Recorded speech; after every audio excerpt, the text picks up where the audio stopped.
Hello, it's Brendan again, and today I'm going to talk about Biden. Yeah, I know, it's a sort of uncomfortable subject.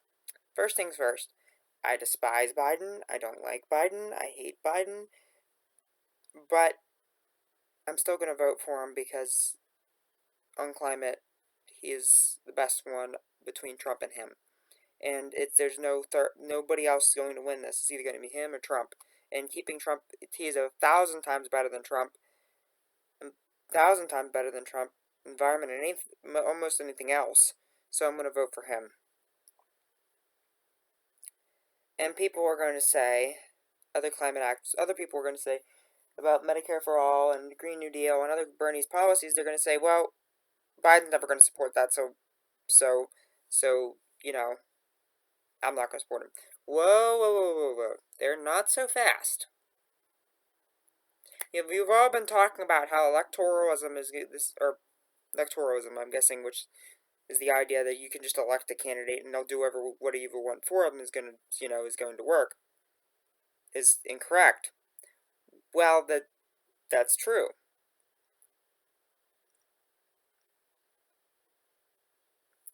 That's true.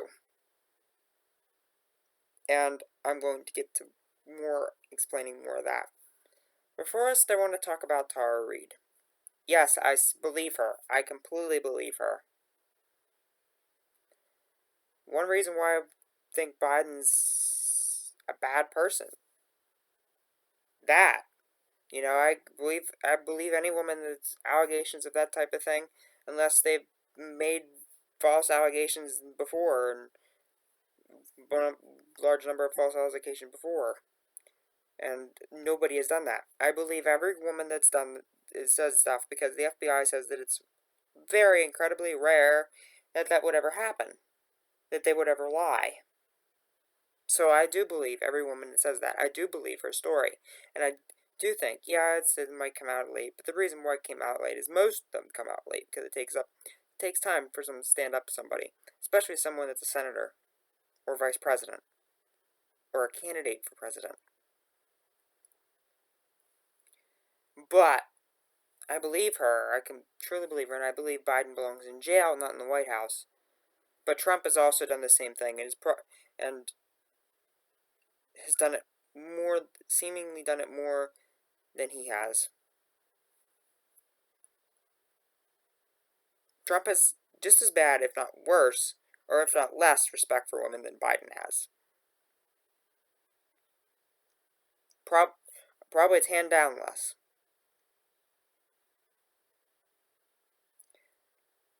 And this is the reality here. This is taking all the faith out of the American people that I've ever had out of me. Taking all the patriotism I've ever had out of me. It's taken all of that out of me because Americans have elected an idiot and an idiot to be president. Or nominated an idiot and an idiot. They can't seem to do anything right.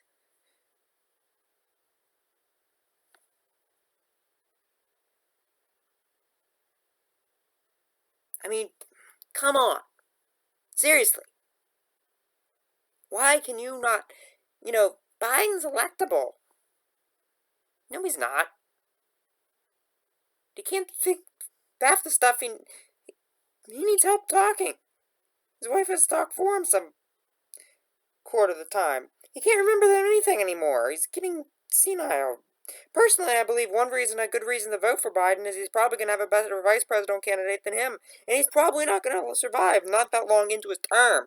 I mean, you know how much a president ages while he or she is in office. Or, I mean, he or she's in office. Just imagine how when you're already on death's door, how far you're going to get. At any rate. But Biden's just... And, I believe Tara Reid. I completely believe her. But what other options do I have? Either way, it's going to be... But it's between a rapist and a rapist. It's between a serial rapist and a rapist. There's no other option. You can't... this isn't... This is all first past the post system that you're never going to get. The Green Party or the Libertarian Party has no chance, and not voting is just advocating your right and allowing yourself to be stepped on. And even so, that's a terrible way to put it, but I think that this has deflated all faith that I have in the American public. It makes me so angry. Makes me feel it's ridiculous. Absolutely ridiculous. But anyway, back to this. So, you know, going back to this.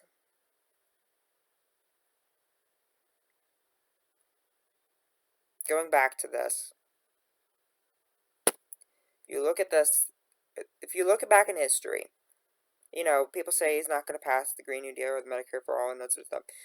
The thing is, there's two ways that the policy gets passed. Either people care about it enough to elect someone that has those ideas, which isn't going to happen, or people force a leader through protesting, civil disobedience, and, pushing through lobbying and protesting, civil disobedience, and all of that. Political action, that's not voting. Into changing public opinion and forcing them to act. Not just public opinion, but forcing them to act in other ways too. Forcing them to that manner. Those are the two ways this changes. Well, option one's pretty much out. So now it's time for option two. And I know some of you are going to go, well, he doesn't support them. He doesn't support those policies.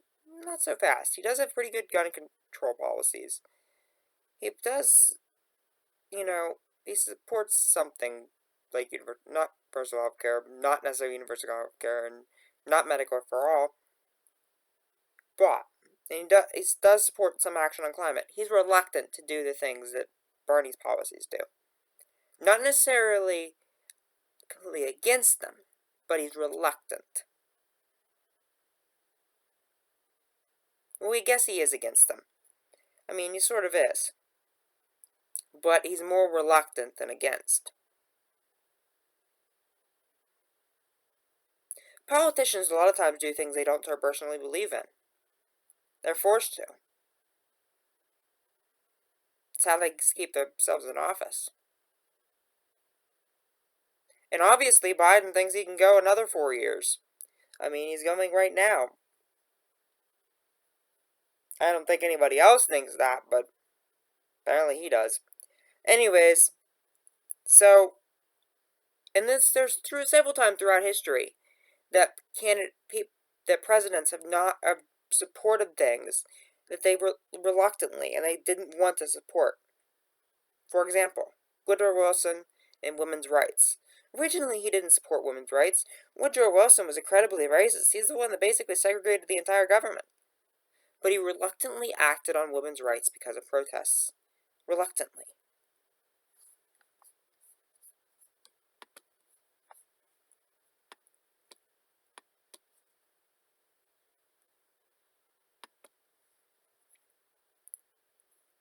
Woodrow Wilson,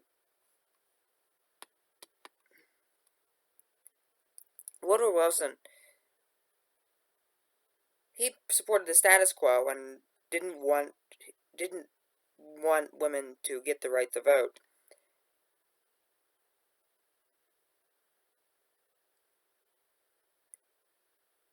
He was a Southerner, elected president, and he was the first since the Civil War. And he didn't like want women to have same rights. He labeled people that suffragettes as totally abhorrent.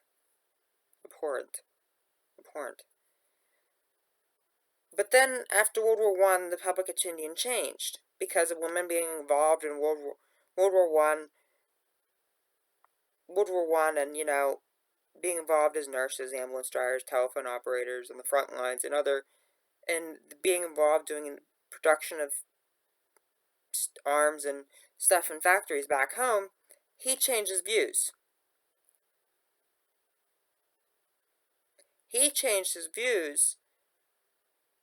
but only reluctantly, after public opinion.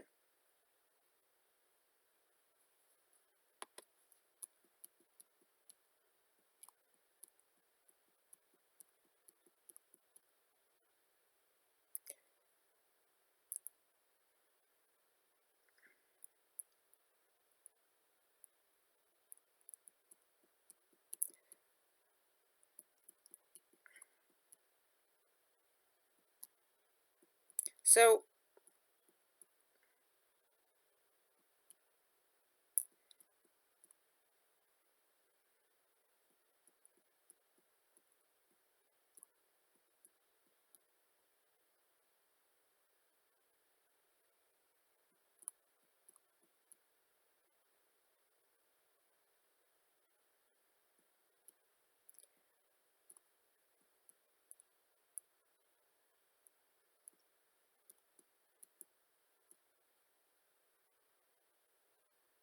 so yeah, he didn't support that, but he ended up pushing for it.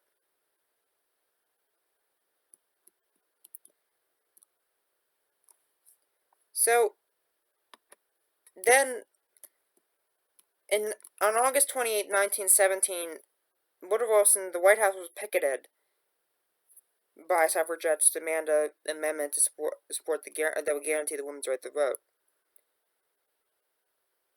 He paid basically lip service. He basically supported them in word, but not in action.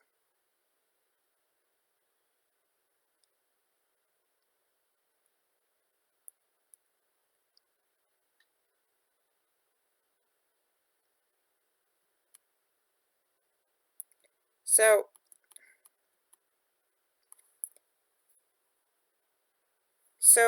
when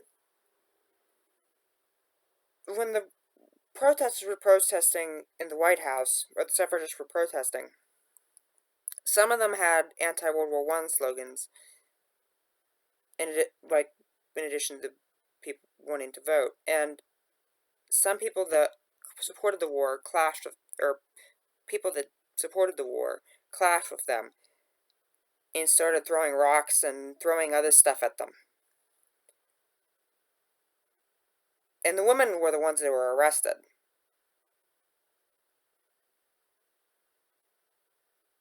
That's just ridiculous, but they were the ones that were arrested. And the jail suffragettes went on hunger strike.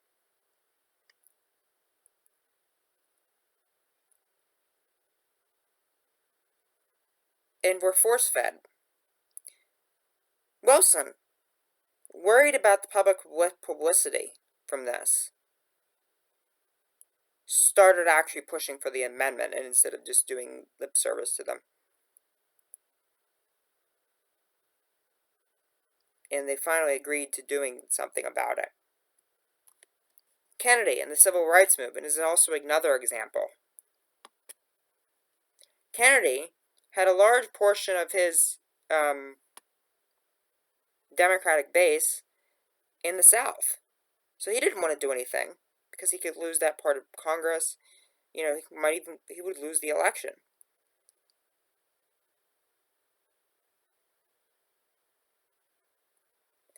Um,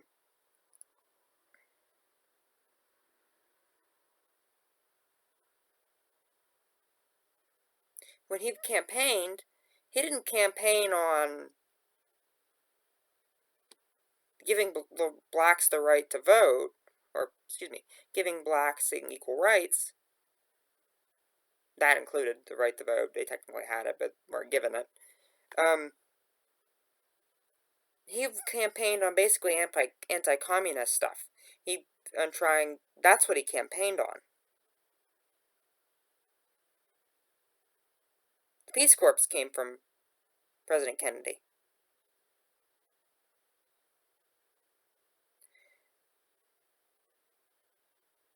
But,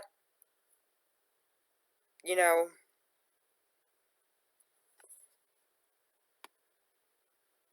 Martin Luther King and other leaders of the African American movement doing these nonviolent protests and suing in the courts and that sort of stuff sort of brought it to national attention that blacks or African Americans are being discriminated. That brought them to that attention, and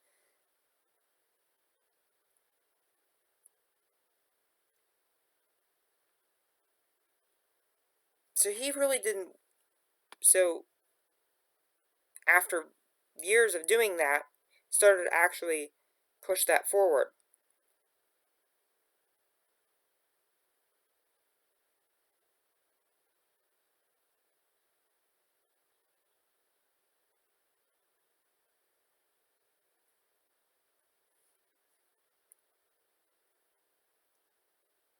He took a basic piecemeal approach and addressing each little problem that on, but not actually comprehending the problem as a whole until later in his administration.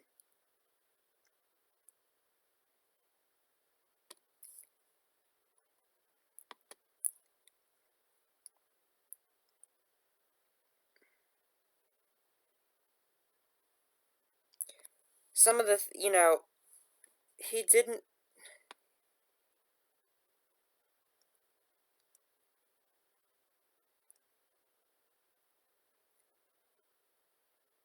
Jackie Robinson was furious about Kennedy's record with doing very little on human rights or on civil rights, and which are human rights.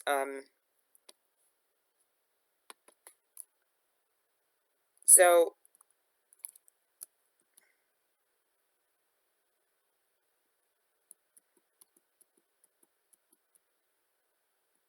yeah, he didn't really want to do anything. Um,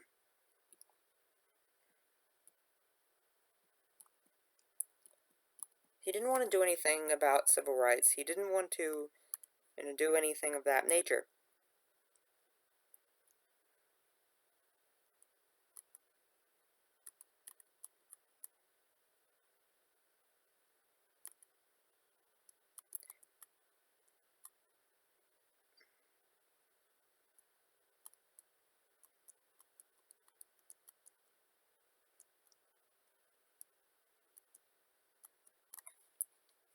And at one point, there was that blacks were or African Americans were running a bus system. They tried because of the bus. Hold on a second.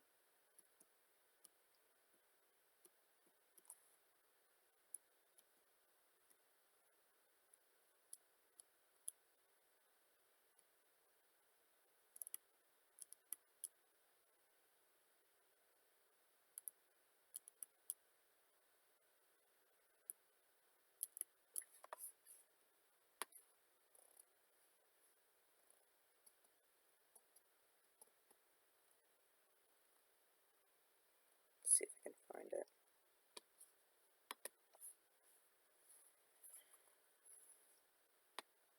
It's in these articles.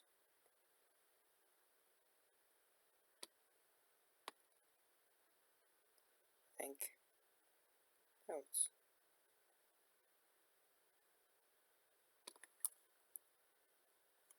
There.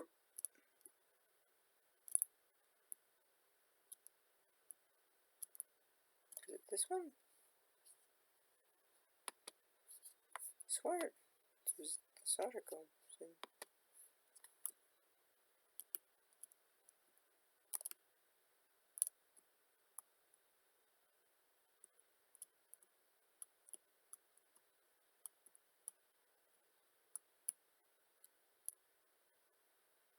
Yeah, he said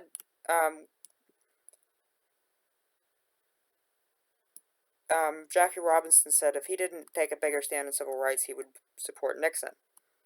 Um, and where is that section?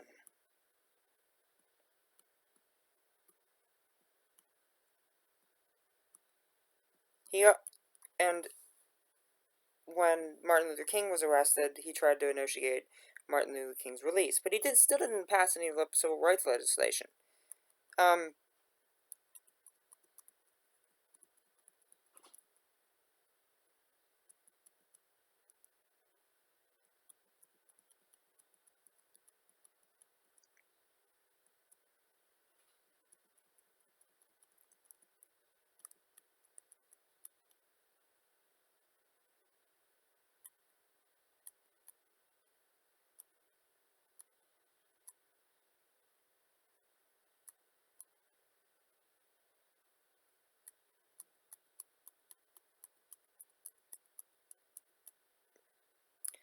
There was something about that. But anyways, they were set on fire, and he said the buses were set on fire by people that wanted them segregated.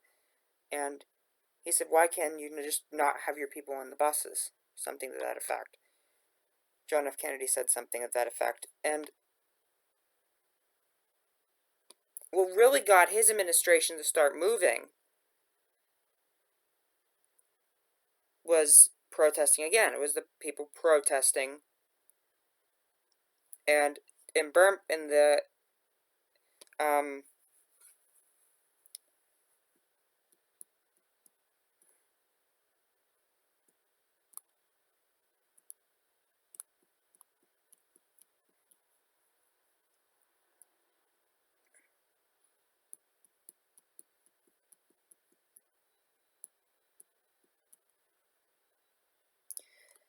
so on the 3rd of May of 1963,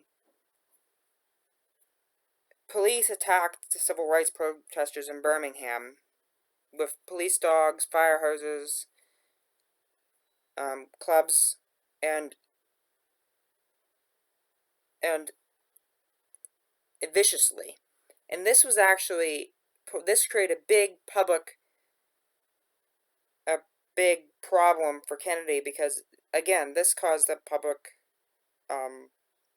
a problem, public opinion, and a problem with, it sort of forced Kennedy to act because it put it,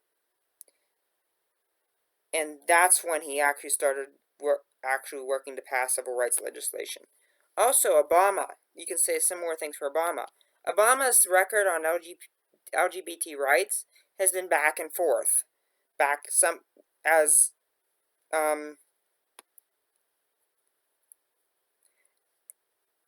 In 1996, he said he supports same-sex marriage. In 1998, he said he was undecided. In 2004, he said supports civil unions and civil rights for gays and lesbians, but insisted marriage is not a basic right. In 2004, he opposes the Federal Defense of Marriage Act, which was against same-sex marriage. But he also said he opposes same-sex marriage. And then 2006, he questions his own opposition to same-sex marriage. And then 2007, he reaffirms his support of strong civil unions that offer the rights that come to same-sex marriage. And then after that, he signed the Don't Ask, Don't Tell Repeal Act, the Matthew Shepard, James Byrd Jr. Hate Crimes Act, and, all of that type of legislation for LGBT rights.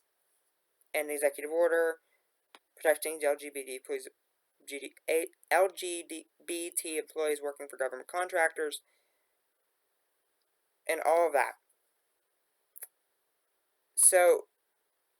And also the same thing with him, and also immigration also changed. When he was a senator, he didn't agree with a lot of the policies. He wasn't, Obama wasn't great on civil rights, but he was great on civil rights, on immigration. He wasn't as great as on immigration. A lot of people don't, I think, but he was even worse as a senator than he was as a president. He wasn't terribly bad. But there's a lot of things he could fix. He wasn't as great. But senator, he was much more against immigration, or much staunch line on illegal immigration then than he did when he was president. And that changed because of protesting. That changed because of pride. That changed, or pride parades. And that's changed because public opinion changed. That changed because people protested, people done stuff like that. So yes, change can come through that. And it can be big changes, too. In fact, electoral change doesn't happen very often. Electoral change doesn't happen very often.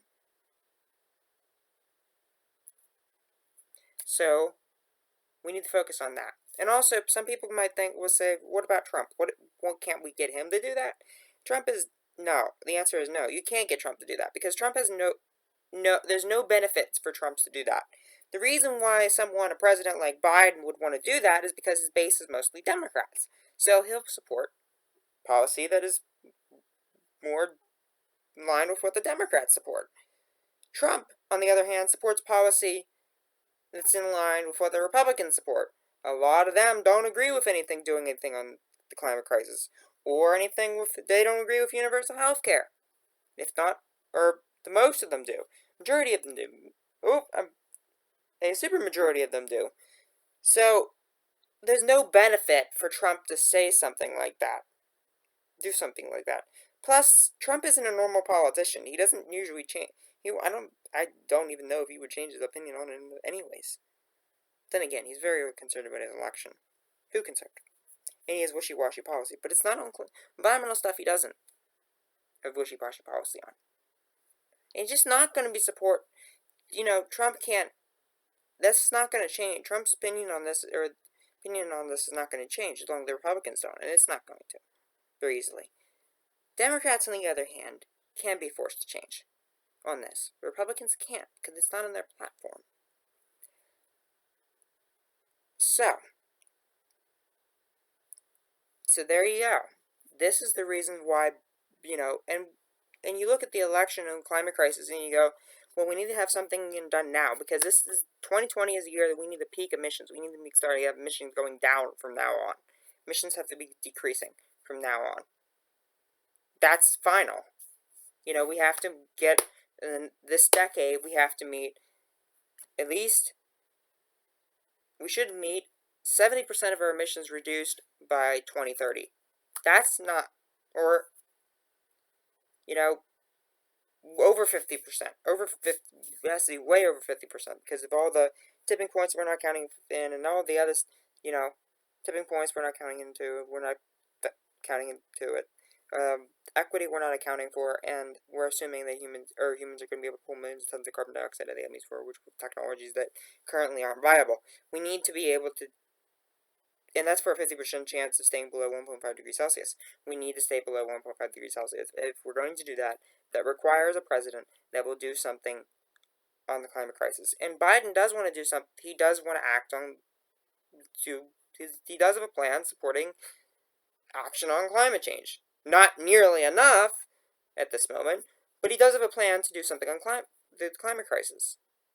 Trump, his plan is to destroy the earth as fast as possible. And we've seen that. He removed all environmental regulation indefinitely, undone the Clean Power Plan, done all this other stuff.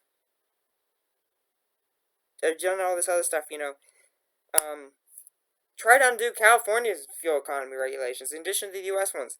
And there's so much that Trump has tried to undo. Or hasn't done. He's pulled us out of the Paris Agreement and all this other stuff. Something needs, we can't have that anymore of that.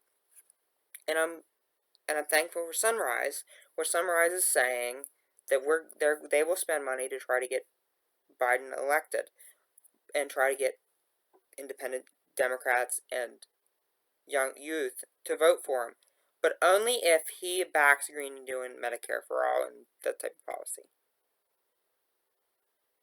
I hope he does that, because that's really important for his election. Thank you for listening to me talk about this. See you next time. See ya.